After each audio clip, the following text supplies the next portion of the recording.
He uses the N-word, the nuclear word, all the time. That's a no-no. You're not supposed to do that. He uses it on a daily basis. And everybody's so afraid, so afraid, so afraid. And as they're afraid, he uses it more and more. That's why he's doing the kind of things he's doing. He's doing them because he thinks nobody's going to ever attack us because they're all stupid and they're afraid to talk about it. I totally agree with you. Okay? So what do you do about it? Instead of, excuse me, it's a little complicated. I'm sorry.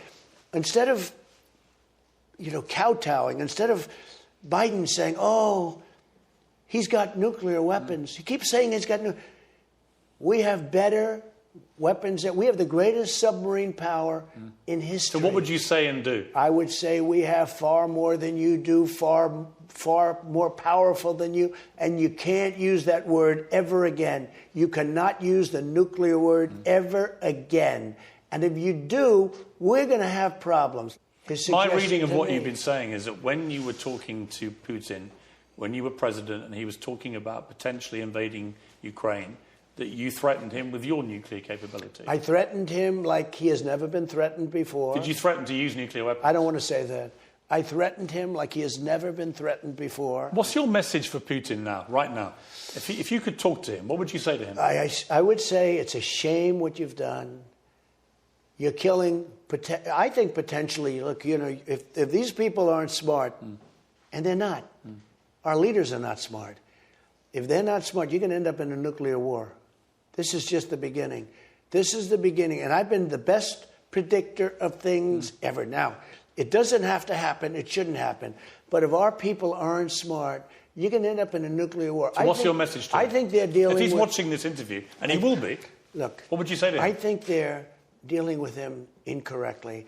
I think what they're saying, it's almost like they're speaking with fear.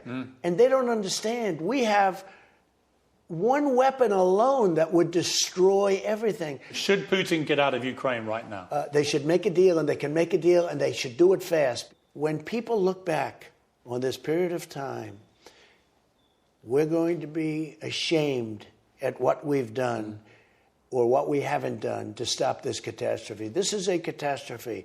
This is, in a way, already a world war. Has Russia made itself, with this invasion, has it made itself an enemy of the United States? Well, I think two things have happened. Number one, they've proven to be less powerful than we thought. That's a good thing from our standpoint. But at the same time, they have a second degree of weapon that is very powerful. And nobody can be allowed to use it, talk about it, threaten with it. We have more powerful than them. And there would be no Russia. There would be no Russia. But we don't want to talk about that. But when I watch Biden say, oh, he's got nuclear weapons, we can't do this. You can't do that. I confronted Kim Jong-un. And all of a sudden I got a call. They'd like to meet. It was like, and we met. When you say confronted him, and we met in what did Singapore. you say to him? Well, verbally I confronted him. You know that. He said, I have a red button on my desk, meaning a nuclear button. I said, I have a red button on my desk too, but it's bigger and stronger than yours, and mine works. And they said, whoa, nobody's ever talked to us that way. I took a lot of heat when I said